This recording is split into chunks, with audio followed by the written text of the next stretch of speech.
St. Mary's Group of Institutions for Women's విద్యారంగంలో 26 సంవత్సరాల అపార అనుభవం కలిగి ఇండియాలోనే మొట్టమొదటిసారిగా జనరల్ సిఎస్సి, ఈసీఈ తో పాటుగా emerging and advance computer science కోర్సులలో బీటెక్ డిగ్రీను అందిస్తున్న ఏకైక విద్యా సంస్థ Saint Mary's group of institutions Guntur for women. కేవలం ఇంజనీరింగ్ లోనే కాకుండా డిప్లొమా, ఎంటెక్, ఎంబీఏలలో కూడా ఎమర్జింగ్ అండ్ అడ్వాన్స్ కోర్సులైన artificial intelligence, data science, machine learning, cloud computing వంటి కోర్సులను అందిస్తూ ఫిజికల్ ఫిట్నెస్ కోసం 22 state level sports grounds, digital class rooms, campus recruitment training, central మరియు డిజిటల్ లైబ్రరీ, ఇంటిని మెరిపించే చక్కని హాస్టల్ వసతి, లాబొరేటరీ, విద్యార్థులకు స్టడీ అవర్స్, యోగా వంటి సదుపాయాలతో పాటుగా ఇన్ఫోసిస్, టీసీఎస్ వంటి టాప్ 50+ ఎంఎన్సీలలో 98% ప్లేస్మెంట్ సాధించి రాష్ట్రపతి చే ఛాంపియన్స్ ఆఫ్ చేంజ్ అవార్డు పొందిన ఏకైక విద్యా సంస్థ సెయింట్ మేరీస్. మరిన్ని వివరాలకు సంప్రదించండి. Saint Mary's group of institutions Guntur for women. Counselling code SMGG. Call 9010455596. Saint Mary's women's engineering college Budampadu. Counselling code STMW. Call 9010455598. మా కిడ్స్ విద్యా సంస్థలలో శిక్షణ క్రమశిక్షణతో మొదలవుతుంది. నాణ్యమైన విద్యతో విద్యార్థుల జ్ఞానం వికసిస్తుంది. స్కిల్ డెవలప్మెంట్ తో విద్యార్థుల సామర్థ్యాలు మెరుగుపడతాయి మరియు క్వాలిటీ ప్లేస్మెంట్స్ తో విద్యార్థుల భవిష్యత్తు ఉజ్వలమవుతుంది. మీ పిల్లల కలల్ని సాకారం చేసే ప్రయాణం కిడ్స్ నుండే ఆరంభించండి. కిడ్స్ విద్యా సంస్థలు discipline, quality education, skill development, quality placements. KKR and KSR Institute of Technology and Sciences, Autonomous. MSET code KITS. Kids Akshar Institute of Technology, Autonomous. MSET code KITG.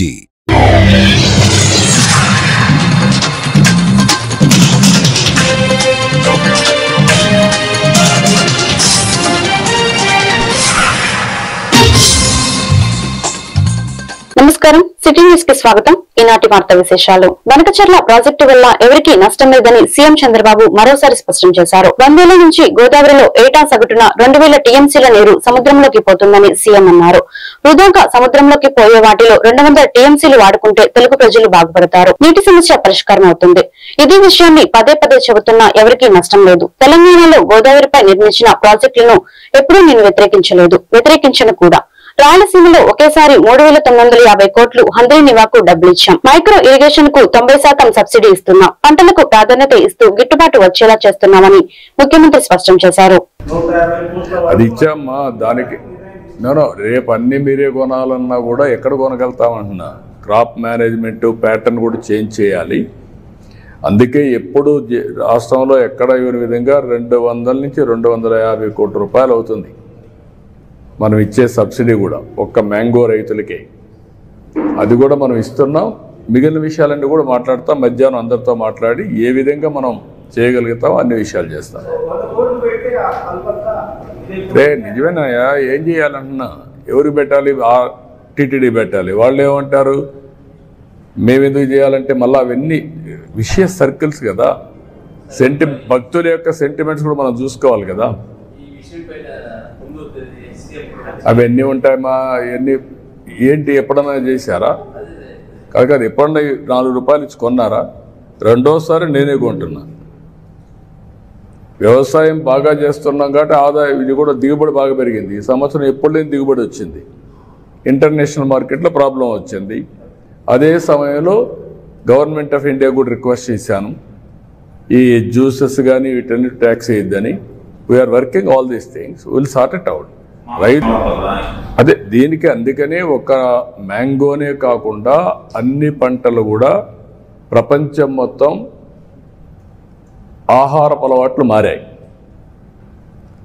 ఎప్పటికప్పుడు పళ్ళు తినేది ఎక్కువైంది, రెండోది కూరగాయలు ఎక్కువ అవుతున్నాయి. ఈ రెండు వచ్చినప్పుడు రాయలసీమ అనుకూలమైన ప్రదేశం కాబట్టి మనం ప్రమోట్ చేశాం. దీన్ని ఏ క్రాపులు పండించాలి అనే దానిపైన నిరంతరం కూడా మనం పర్యవేక్షిస్తాం. పండించిన పంట వాల్యూ అడిషన్ కూడా ఫుడ్ ప్రాసెసింగ్ కూడా వెళ్ళాలి.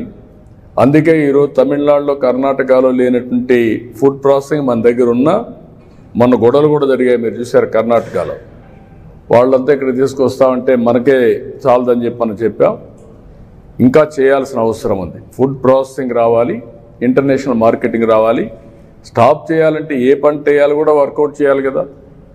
రాను రాను ఆధునీకరణలో తర్వాత రెండో విషయం కూడా మీరు చూస్తే ఫుడ్ హ్యాబిట్స్ మారిన తర్వాత దీనికి తగినటువంటి ఇది కూడా మనం తయారు చేయాలి.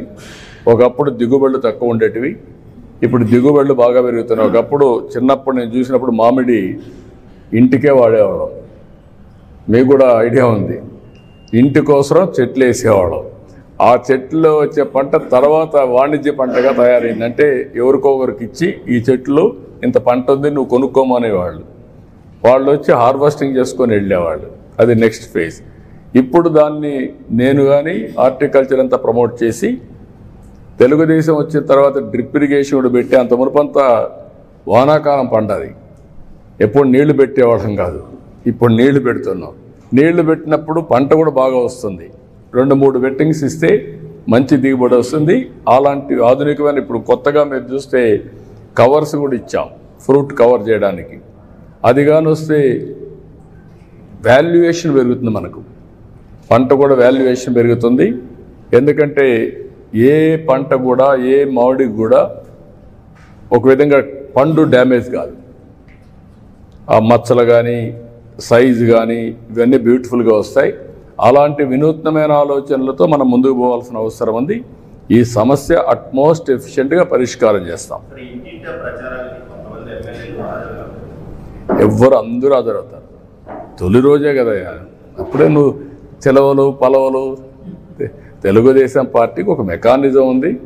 తెలుగుదేశం పార్టీ గన్నవరం మాజీ ఎమ్మెల్యే వల్లభనేని వంశీమోహన్ వైఎస్ఆర్సీపీ అధినేత మాజీ ముఖ్యమంత్రి వైఎస్ జగన్మోహన్ రెడ్డిని కలిశారు. తాడేపల్లిలోని వైఎస్ జగన్ నివాసానికి వెళ్లిన వంశీ కష్టకాలంలో తనకు అండగా నిలిచినందుకు కృతజ్ఞతలు తెలియజేశారు. ఈ సమయంలో వంశీ ఆరోగ్య స్థితి గురించి జగన్ ఆరా తీశారు. వంశీ వెంట ఆయన సతీమణి పంకజశ్రీ కూడా ఉన్నారు.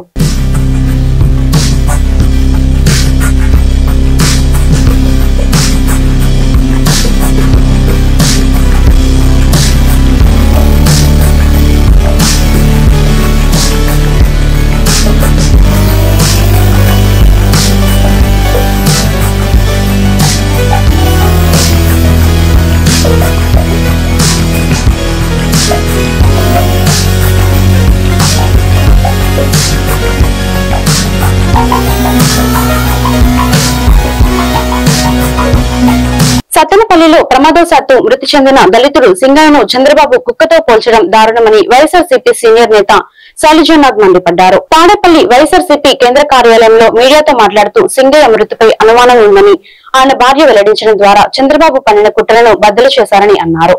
నిజం చెప్పినందుకు సింగయ్య భార్యను లోకేష్ మనుషులు బెదిరిస్తారా? ఇంతకన్నా నీచ రాజకీయం ఇంకేమైనా ఉంటుందా అని ప్రశ్నించారు. వికృత రాజకీయాలు చేయడం చంద్రబాబు నైజం అని ఆగ్రహం వ్యక్తం చేశారు. కారు కింద సొంత కార్యకర్త పడితే కుక్క పిల్లలా పక్కన పడేశారు. అద్భుతమైన భాష. ఆయన భార్యను పిలిచి అంబులెన్స్ లో ఏదో జరిగిందని చెప్పించారు. చంద్రబాబు నాయుడు గారు అందరూ మీలాగుంటారు అనుకుంటే ఎట్లా? మీకేం గొప్పతనం లేకపోగా ఆనాటి నట సార్వభౌమ నందమూరి తారక రామారావు గారికి వెన్నుపోటు పొడిచి అతని పైన గుడ్లు చెప్పులు వైస్రాయ్ దగ్గర వేయించి అతను మానసికమైన బాధతో చాలా తొందరగా రామారావు గారు ఈ లోకం వీడిపోతే చనిపోవడానికి దినాల ముందు నెలల ముందు మీ గురించి ఏం చెప్పాడో మీకు మాకంటే బాగా గుర్తుకుంటది. అల్లుడని చేరదీస్తే నన్ను నాశనం చేశాడు. ఆఖరికి ఎవరు నమ్మద్దండి, ఏదో దశమగ్రహం అనే విధంగా కూడా ఆయన మాట్లాడడం జరిగింది. కావాలంటే మీ మామగారు ఆ రోజున సీనియర్ ఎన్టీఆర్ గారు ఏం మాట్లాడారో మంచి ఒక సీడీ చేసి పంపిస్తా. బాబు గారు చెప్పించాలనే భాష మీకు సరిపోతుంది, మాకు కాదు. మొన్నటికి మొన్న మీ మహానాడులో ఒక సరంభం జరిగిందే, ఆ మహానాడులో పాపం ఆ ఏఏ అంటే ఇది కొత్తగా ఈ మధ్య మీరు టెక్నాలజీని అందిపుచ్చుకుంటారు బాగా జాగ్రత్తగా ముందుగానే. ఇప్పుడు క్వాంటమ్ అన్నట్లే ఏ అంటే మన వరకు ఏ అన్నా ఇప్పుడు క్వాంటమ్ అంటా ఉన్నారు మీరు. ఏది ప్రపంచంలో కొత్త పదం వస్తే బాగుందంటే వాడేస్తారు. వాడకంలో మిమ్మల్ని మించిన వాళ్ళు ఎవరు లేరు. పాపం సాక్షాత్తు రామారావు గారు, సీనియర్ రామారావు గారు రావడం, ఆయన మిమ్మల్ని పొగడ్డం, మీ కొడుకుని పొగడ్డం, మీరంతా ఆఖరికి దేశోద్ధారకులని, ఆఖరికి ప్రీతమైన ప్రజల పట్ల ప్రేమ గలవాలని, అసలు మేము మించిన వాళ్ళని, అసలు మీరు ఈ భూమి మీద పుట్టలేదు అనే విధంగా రామారావు గారితో చెప్పించారు. చెప్పించడం అనేది మీకు అలవాటు. నిన్న లూర్తు మేరీ గారు వారి యొక్క విషాదంలో మేము ఆపేస్తున్న సంతాపాన్ని, బాధను పంచుకుంటా ఉన్నా, వారు మా ఆఫీస్కి వచ్చారు. ఆ కుటుంబం వైఎస్ఆర్సీపీ కుటుంబం, అది విపరీతమైన అభిమానం ఉంది మాకు వైఎస్ఆర్సీపీ పైన, జగన్మోహన్ రెడ్డి గారి పైన. వాళ్ళు స్వయంగా చెప్తారు. ఆఖరికి సింగయ్య గారు ఒకవైపు వెళ్తే జగన్మోహన్ రెడ్డి గారిని చూడడానికి వారి భార్య లూర్తు మేరీ గారు ఇంకొక సెంటర్లోకి వెళ్ళిన సంగతి గుర్తు చేస్తా ఉన్నా. ఎంత నిర్దాక్షిణ్యంగా, నిర్దయగా, కేవలం రాజకీయ భాష ఒక మాట్లాడతారు మీరు. కుక్క పిల్లలాగి పడేశారా? అదే చూసానే మీ యొక్క పత్రికలో, లేకపోతే మీడియా చెప్పింది, తైరెక్కి దిగింది, దట్టుకుపోయింది, అసలు కానీ బొమ్మ చూపించారు కదా. వైఎస్ఆర్సీపీ నేతల బృందం ఢిల్లీలో కేంద్ర ఎన్నికల సంఘాన్ని కలిసింది. ఈ సందర్భంగా గతంలో ఈవీఎంల పనితీరుపై ఎన్నికల కమిషన్ ను వైఎస్ఆర్సీపీ బృందం ఫిర్యాదు చేసింది. దీంతో ఈ అంశాలపై వివరణ ఇచ్చేందుకు వైఎస్ఆర్సీపీని ఈసీ ఆహ్వానించింది. ఈసీ దృష్టికి పలు కీలక అంశాలను తీసుకెళ్లినట్లు పార్టీ నేతలు తెలిపారు. వైఎస్ఆర్సీపీ పార్లమెంటరీ పార్టీ నేత వైవి సుబ్బారెడ్డి, వైఎస్ఆర్సీపీ లోక్సభ పక్ష నేత మిథున్ రెడ్డి, మాజీ ఎంపీ బెల్లాన చంద్రశేఖర్, పార్టీ నేత లోకేష్ రెడ్డిలు బృందం గురువారం ఉదయం ఢిల్లీలో కేంద్ర ఎన్నికల సంఘంతో భేటీ అయింది. ఈ సందర్భంగా గత ఎన్నికల్లో చివరి గంటల్లో అకస్మాత్తుగా పోలింగ్ శాతం పెరగడం, అసాధారణంగా ఓటర్లు పెరగడం తదితర అంశాలను ఈసీ దృష్టికి నేతల బృందం తీసుకువెళ్లింది. సమస్యలు ఉన్నా కూడా అవన్నీ చర్చించాలి అని election commission of India YSR Congress పార్టీని అవుట్ రీచ్ ప్రోగ్రాంలో భాగంగా ఈరోజు పిలవడం జరిగింది. దాంట్లో భాగంగా మేము వైఎస్ఆర్ కాంగ్రెస్ పార్టీ తరఫు నుంచి నేను, మా పార్లమెంటరీ పార్టీ లోక్సభలో నాయకులు మిథున్ రెడ్డి, మాజీ పార్లమెంట్ సభ్యులు బెల్లాన చంద్రశేఖర్, వివిధ పార్టీ ఫంక్షనర్స్తో కలిసి ఎలక్షన్ కమిషన్ ఆఫ్ ఇండియా దగ్గర మీటింగ్ నిర్వహించడం జరిగింది. దాంట్లో 2024 ఎలక్షన్స్లో, రాష్ట్ర వ్యాప్తంగా జరిగిన ఎలక్షన్స్లో ఈవీఎంల తీరుపై కొన్ని డౌట్స్ ఉన్నాయి. ఆ డౌట్స్ కొన్ని నివృత్తి చేయాలని అడిగాము. మరీ ముఖ్యంగా కొన్ని నియోజకవర్గాల్లో ఈవీఎంలకి వీవీప్యాక్లకి కంపారిజన్ చేయాలని కూడా అడిగాము. అవి మీరు చేయటం లేదు. దానిపై ఎలక్షన్ కమిషన్ ఆఫ్ ఇండియా ఇచ్చిన నామ్స్ ప్రకారము డబ్బులు కట్టినా కూడా ఈవీప్యాక్స్కి, ఈవీఎం కౌంటింగ్కి మ్యాచింగ్ చేయడానికి కౌంటింగ్ జరపమంటే జరపట్లేదు అనే అంశంపై ప్రధానంగా డిస్కస్ చేయడం జరిగింది. ఇంకొక ప్రధాన అంశం బ్యాటరీ ఛార్జింగ్లు విషయంలో కూడా మా అనుమానాలు ఉన్నాయి ఈవీఎంస్ మీద అని చెప్పి అడగడం జరిగింది. పోలింగ్ కంప్లీట్ అయినప్పుడు బ్యాటరీ ఛార్జింగ్ 80% ఉంటే, కౌంటింగ్కి వచ్చేసరికి బ్యాటరీ ఛార్జింగ్ 40 రోజుల తర్వాత బ్యాటరీ ఛార్జింగ్ మళ్ళీ 98% సందర్భాలు కొన్ని వాళ్ళ దృష్టి తీసుకురావడం జరిగింది. అదేవిధంగా పోలింగ్ ఆఫ్టర్ 6 PM పోలింగ్ శాతం ఆంధ్రప్రదేశ్లో ఎక్కువ నియోజకవర్గాల్లో పోలింగ్ శాతం పెరిగింది. అది సుమారుగా 4 కోట్ల ఓట్లలో 51 లక్షల ఓట్లు ఆఫ్టర్ 6 PM జరిగిన పోలింగ్లో వచ్చింది. దానిపై కూడా పూర్తిగా ఎంక్వైరీ చేయాలని చెప్పి మేము కోరడం జరిగింది. అదేవిధంగా కొన్ని పర్టికులర్గా మేము అడిగిన వాటన్నిటికీ వాళ్ళు ఎలక్షన్ కమిషన్ ఇచ్చి వాళ్ళు ఇచ్చే సమాధానం వాళ్ళు ఇచ్చారు. వీవీప్యాక్ల విషయంలో కౌంటింగ్ చేయడానికి లేదు అని వాళ్ళు చాలా నిర్బంధంగా చెప్పడం జరిగింది. బ్యాటరీ ఛార్జింగ్ విషయంలో అవి రీఛార్జబుల్ బ్యాటరీలను పెట్టడం జరిగింది కాబట్టి వాటిని పెరగటం తగ్గటం అనేది ఉండదు అనేది వాళ్ళు చెప్పే కార్యక్రమం చేయడం జరిగింది. అదేవిధంగా 6 తర్వాత పోలింగ్ జరిగిన దగ్గర మెండుగా ఎక్కువ శాతం పోలింగ్ జరిగిన దానిపై వాళ్ళు పరిశీలిస్తామని చెప్పడం జరిగింది. నియోజకవర్గం డేటా తెప్పించుకుంది. జిల్లా కాంగ్రెస్ పార్టీ కార్యాలయంలో ఇండియన్ క్రిస్టియన్ దినోత్సవ వేడుకలు ఘనంగా నిర్వహించారు. ఈ సందర్భంగా కేక్ కట్ చేసి పార్టీ నేతలు, కార్యకర్తలు పంచుకున్నారు.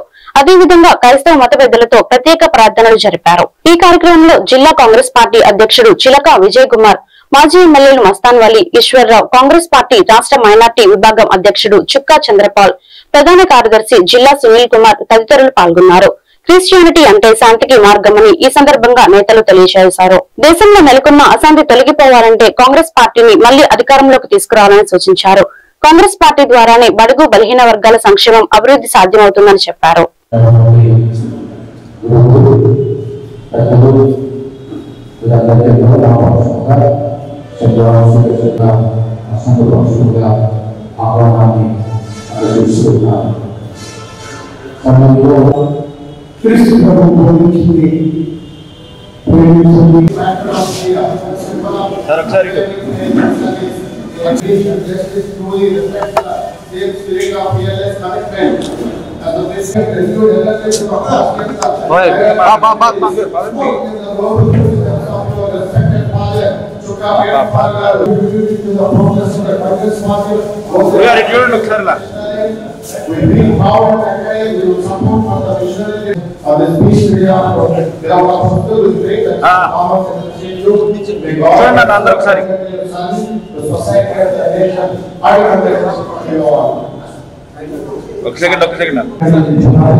సమాజంలో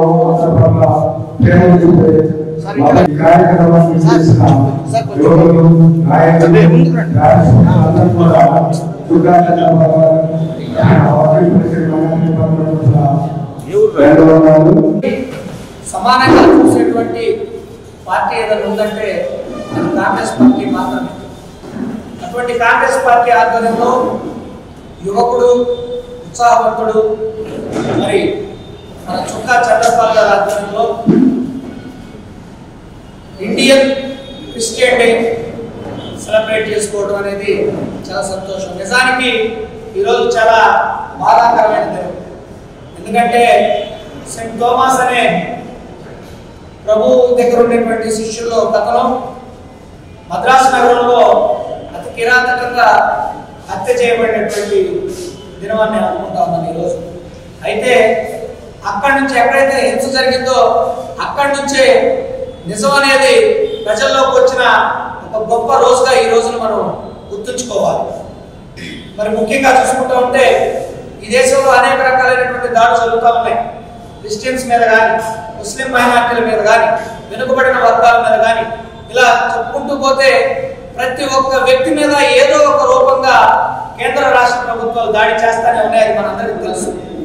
ఉదాహరణకి మణిపూర్ ఘటన చూసుకుంటా ఉంటే ఈ దేశంలోనే అత్యంత హేయమైనటువంటి దాడు, ఈ దేశంలో మునుపెన్నడూ చూడనటువంటి దాడు, క్రిస్టియన్ల మీద తలలు తీసి తడికలుగా తగిలించడం, మెడలో సిలువేసుకొని బైబిల్ తీసుకొని చర్చికి పోయే మహిళల్ని మానభంగాలు చేయడం, ఇదంతా శిష్యుడు 12వ శిష్యుడు ఒక శిష్యుడు క్రీస్తు శకము 52లో భారతదేశంలో ప్రవేశించి 2000 సంవత్సరాలు 52 సంవత్సరాలు క్రీస్తు 52లోనే అపోస్తలుడైన తోమాగా వచ్చి క్రిస్టియానిటీ ప్రబోధించడం జరిగింది. యేసు ప్రభు యొక్క ఆయన ప్రబోధించిన సువార్తను ప్రకటించడం జరిగింది. చాలా మందికి తెలియక 17వ శతాబ్దము 18వ శతాబ్దము 19వ శతాబ్దంలో బ్రిటిష్ వాళ్ళు వచ్చి క్రైస్తవత్వాన్ని తీసుకొచ్చారు అంటారు. వాస్తవానికి భారతదేశ రాజ్యాలని సమకూర్చక ముందే అన్ని దేశాల కంటే భారతదేశంలోనే క్రిస్టియానిటీ స్టార్ట్ అయింది. ఆ రోజు ఆయన సువార్త ప్రకటిస్తూ ఉండగా 72లో ఆయన కొంతమంది దుర్మార్గులు పరిచర్య చేస్తున్నాడని అతని తమాషం జరిగింది.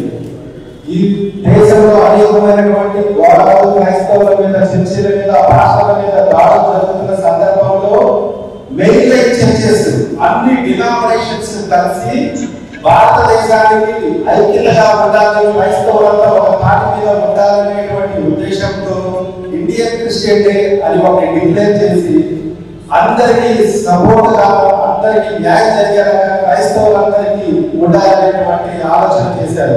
ఇలాంటి క్రిస్టియానిటీ అంటే విద్య, వైద్య, ఆరోగ్యం అన్ని సదుపాయం చేసేది, సపోర్ట్ చేసేది, సహాయం చేసేది కాబట్టి క్రిస్టియానిటీని గుర్తుంచుకోవాలని అందుకని క్రైస్తవులు గౌరవించాలని, ఐక్యత కలిగి ఉండాలని అందరూ ఆలోచించాలి. అంతర్జాతీయ మెకానిక్ల దినోత్సవం గుంటూరులో ఘనంగా నిర్వహించారు. ఈ సందర్భంగా కేక్ కట్ చేసి సంబరాలు జరిపారు. ఈ కార్యక్రమంలో గుంటూరు తూర్పు ఎమ్మెల్యే మహమ్మద్ నజీర్ ముఖ్య అతిథిగా పాల్గొన్నారు. మెకానిక్ల నైపుణ్యం పరంగా మరింత అభివృద్ధి చెందాలని సూచించారు. వృత్తి నైపుణ్యం పెంచుకోవడం ద్వారా మంచి ఉపాధిని పొందవచ్చని చెప్పారు. మెకానిక్ల సమస్యల పరిష్కారం కోసం అసెంబ్లీలో ప్రస్తావిస్తామని చెప్పారు. ఈ కార్యక్రమంలో 2 వీలర్ మెకానిక్ అసోసియేషన్ అధ్యక్షుడు నంబూరు మేస్త్రి తదితరులు పాల్గొన్నారు.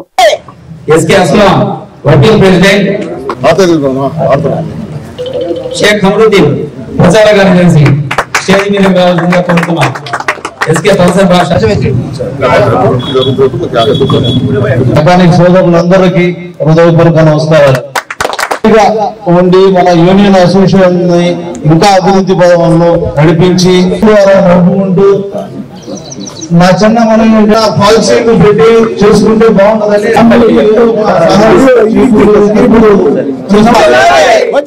మెకానిక్ ఐక్యత, జై మెకానిక్, జై మెకానిక్.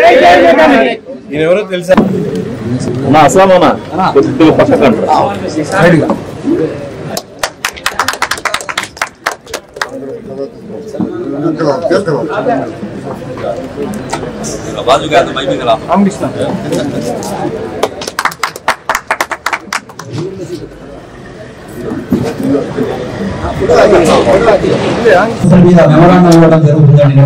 మైక్ తీసారు పట్టుకున్నా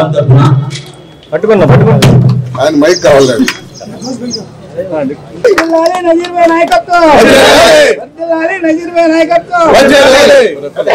ఎందుకంటే అనేక అసోసియేషన్ చూస్తా ఉన్నాం.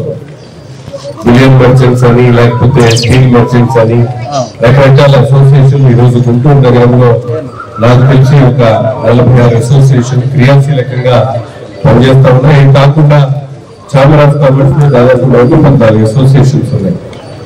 అందరినీ కూడా రకరకాల డిమాండ్, వాళ్ళ ఆలోచనలు అన్ని మిగతా వాళ్ళతో పాటు మీరు కూడా అనేక డిమాండ్ ఈ రోజు చెప్పడం జరిగింది.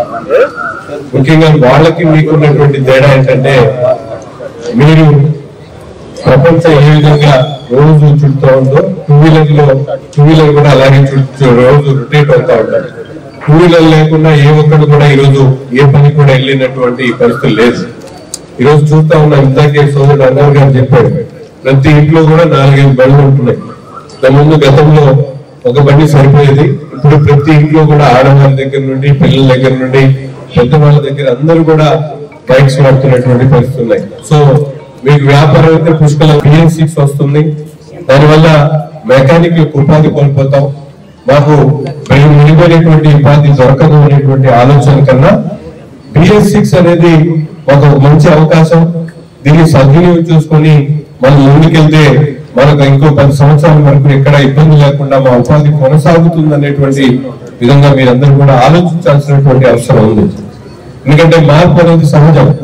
ఈరోజు మనందరం కూడా తెలుసు, డిష్ యాంటెన్నా పెట్టుకుని టీవీ చూసేవాడు. ఈరోజు మారిపోయిన పరిస్థితులు. యాంటెన్నా అవసరం లేకుండా, కేబుల్ అవసరం లేకుండా శాటిలైట్ ద్వారా పిల్లలు అందరూ కూడా టీవీలు చూస్తా ఉన్నారు. ప్రతి ఒక్క విషయంలో కూడా ఈ విధంగా మార్పులు వస్తా ఉన్నాయి. వెహికల్స్ లో కూడా డీజిల్ వెహికల్ పోయి, పెట్రోల్ వెహికల్ పోయి కూడా ఎలక్ట్రికల్ వెహికల్స్, బ్యాటరీ వెహికల్స్ వచ్చేసినాయి. సో మారుతున్నటువంటి ప్రతి ఒక్క అంశాన్ని కూడా గమనిస్తూ అసోసియేషన్ పెద్దవారిగా అసోసియేషన్ పెద్దలందరూ కూడా దీని మీద దృష్టి పెట్టాల్సినటువంటి అవసరం ఉంది.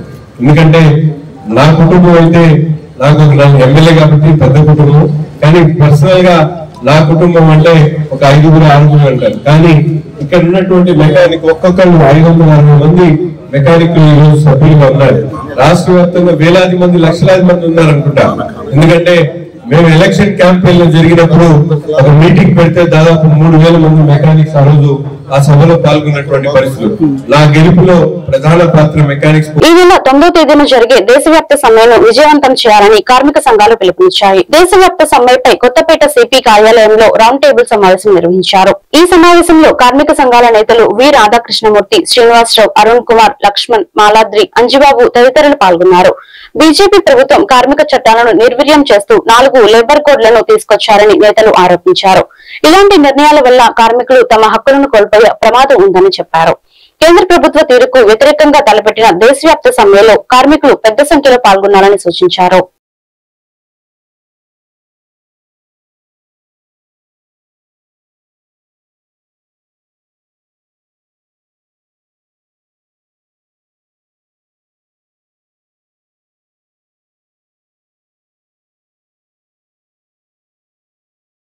4 కార్మిక కోట్లని ఆ 4 కార్మిక కోట్లను అంటాం తప్ప కార్మిక కోట్లు కావవి కార్పొరేట్ కోట్లు. కార్పొరేట్లకు అనుకూలంగా ఉండేటువంటి పద్ధతుల్లో చట్టాలను తీసుకురాబోతా ఉన్నారు. రైతాంగానికి సంబంధించి 3 వ్యవసాయ చట్టాలను తీసుకొస్తే వాటికి వ్యతిరేకంగా సంవత్సరానికి పైగా రైతాంగం పోరాడి వాటిని ఉపసంహరించుకునేంత వరకు కూడా విశ్రమించకుండా పోరాడి వాటిని విరమింపజేశారు. అయితే తిరిగి మరొక రూపంలో ఆ చట్టాలను తీసుకొచ్చే ప్రయత్నం చేస్తూ ఉన్నారు. అంతేకాకుండా రైతాంగానికి గిట్టుబాటు ధర కోసం రైతులు పోట్లాడుతూ ఉన్నారు. అందువల్ల 9వ తేదీ జరగబోయేటువంటి సార్వత్రిక సమ్మె, దేశవ్యాప్తంగా జరిగేటువంటి సార్వత్రిక సమ్మెలో మొత్తం దేశమంతా పెద్ద ఎత్తున కార్మిక వర్గం శ్రామికులు రోడ్ల మీదకి వస్తున్నారు. గ్రామీణ బంధు జరగబోతా ఉంది. కార్మిక వర్గానికి సంబంధించినంత వరకు ఈ చట్టాలని కార్మిక కోడ్లని ఏప్రిల్ 1వ తేదీ నుండి అమలు జరపడానికి ప్రయత్నం చేశారు. అయితే కార్మిక వర్గం నుండి వచ్చినటువంటి ప్రతిఘటన కారణంగా వాటిని తాత్కాలికంగా నిలుపుదల చేసి త్వరలో వాటిని అమలు జరిపేదానికి ప్రయత్నం చేస్తూ ఉన్నారు. అవి అమల్లోకి రావటం అంటూ జరిగితే కనీస అవసరాలను కనీస వేతనం ఉండదు, సంఘం పెట్టుకునే హక్కు ఉండదు, సమ్మె చేసే హక్కు ఉండదు, ఏమీ లేకుండా అడగటానికి ఎవరికి చెప్పుకోవాలో తమ బాధలను ఎవరికి చెప్పుకోవాలో తెలియని పరిస్థితుల్లోకి నెట్టబడతారు. కార్మిక శాఖ నిర్వీర్యం కాబడతా ఉంది. కార్మిక న్యాయస్థానాలని కోర్టులను కూడా రద్దు చేస్తూ ఉన్నారు. అన్నీ రద్దయిపోయిన తర్వాత మిగిలేది ఏముంటుందంటే కార్మిక వర్గాన్ని కట్టుబానిసలుగా మార్చడం మాత్రమే. అందుకే కేంద్రంలో బీజేపీ ఎన్డీఏ ప్రభుత్వం 3వసారి అధికారం చేపట్టిన తర్వాత కార్పొరేట్ విధానాలని పూర్తి స్థాయిలో అమలు జరపడం కోసం 4 లేబర్ కోడ్లు తీసుకొస్తున్నటువంటి నేపథ్యంలో వీటిని వ్యతిరేకిస్తూ దేశవ్యాప్తంగా జూలై 9వ తారీఖు జరిగేటటువంటి సమ్మెలో కార్మిక వర్గం, రైతు, వ్యవసాయ కార్మిక, విద్యార్థి, యువజన సంఘాలు పిలుపునిచ్చే వీటి మద్దతుగా ఈ సమ్మెలో పెద్ద ఎత్తున కార్మిక వర్గం పాల్గొనాలని చెప్పేసి అన్ని కేంద్ర కార్మిక సంఘాలు గాను సిఐటి గాను పిలుపునిస్తా ఉన్నాం. ప్రధానమైనటువంటిది ఈ రాష్ట్రంలో ఉన్నటువంటి ఈ ప్రభుత్వం కూడా is of doing business, speed of doing business అనే పేరుతో అధికారులను తీసివేస్తూ కోరలు బెక్కిన పావుల్లాగా ఈరోజు లేబర్ ఆఫీస్ తయారైనటువంటి పరిస్థితుంది. వీటన్నిటిని కూడా కార్పొరేట్ల కోసం చేస్తున్నటువంటి పరిస్థితుంది. మనందరం చూస్తా ఉన్నాం.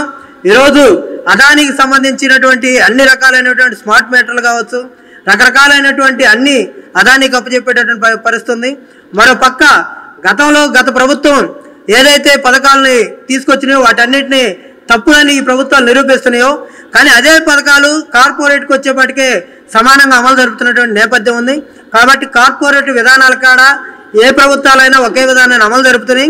అందుకోసం 9వ తారీఖు జరిగేటటువంటి సమ్మెలో కార్మిక వర్గం పెద్ద ఎత్తున పాల్గొనాలని చెప్పేసి కూడా పిలుపునిస్తున్నాం. ఈ సమ్మెలో బ్యాంకు ఉద్యోగులు, అదే అసంఘటిత రంగ కార్మికులు, అదేవిధంగా స్కీమ్ వర్కర్లు కూడా పెద్ద ఎత్తున పాల్గొనాలని చెప్పేసి పిలుపునిస్తున్నాం. అదేవిధంగా ఈ రాష్ట్రంలో స్కీమ్ వర్కర్లకు సంబంధించి సంక్షేమ పథకాలు అమలు జరపడం కోసం ప్రభుత్వం ఎవరికి కూడా ఎటువంటి ఆంక్షలు లేకుండా సంక్షేమ పథకాలు అమలు జరుపుతామని చెప్పారు. తిరుమలపురంలో గురువారం జడ్పీ సీఈఓ జ్యోతి బసు పర్యటించారు. ఈ సందర్భంగా శాంతిపేటలో పారిశుద్ధ్య పరిస్థితులను సమీక్షించారు. అనంతరం మంచినీటి చెరువు వాటర్ ఫిల్టర్లను పరిశీలించి చెరువును శుభ్రంగా ఉంచడమే కాక భద్రతా పరంగా ఫెన్సింగ్ ఏర్పాటు చేయాలని సంబంధిత అధికారులకు సూచించారు. వీధుల్లో చెత్త రాకుండా, మురుగు కాలువల్లో మురుగునీరు నిలిచిపోకుండా తగిన చర్యలు తీసుకోవాలని గ్రామ పంచాయతీ అధికారులను ఆదేశించారు. ఈ కార్యక్రమంలో MPDO Siva Subrahmanyam, deputy MPDO Venkateswarlu, panchayat కార్యదర్శి ఏకే బాబు తదితరులు పాల్గొన్నారు.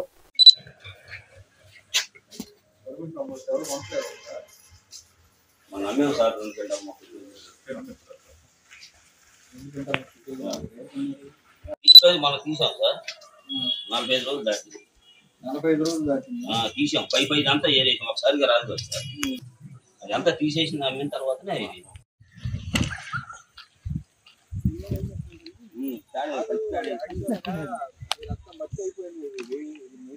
లేదు. ఇదంతా తీసేసి టైం ప్రకారం, షెడ్యూల్ ప్రకారం అటు వెళ్ళిపోవాలి. ఇక్కడేమో ఆకులు, అలం, చెత్త చెదరం ఉన్నది. మీరంతా ఇది పాచిపోగమట్లాగా చేస్తారు. ఇది కాదు నాడెప్ కాన్సెప్ట్, ఇది కాదు కాన్సెప్ట్. ఎవరని చెప్తారు మీరు ఎక్కువ అసలు మనం ఎంతమంది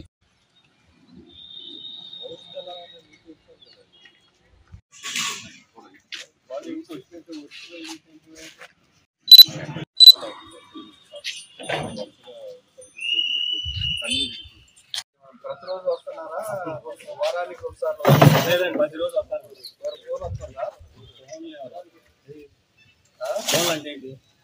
ఐవీఆర్ఎస్ కాల్స్ మీ ఇంటికి చెత్త సేకరించడానికి ప్రతిరోజు వచ్చి సేకరిస్తున్నారా, లేకపోతే వారానికి 2 సార్లు వచ్చి సేకరిస్తున్నారా పంచాయతీ సిబ్బంది? ప్రతిరోజు ఒక ఐవీఆర్ఎస్ ఫోన్ వస్తుందా?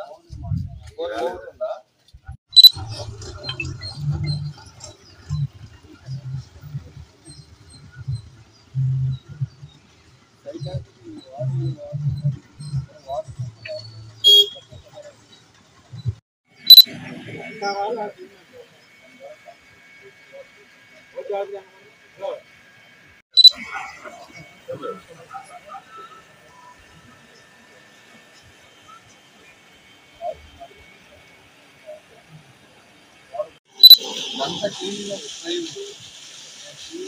ఈ వార్తలు ఇంతటితో సమాప్తం. మరొక బులెటిన్ లో మళ్ళీ కలుద్దాం. నమస్కారం.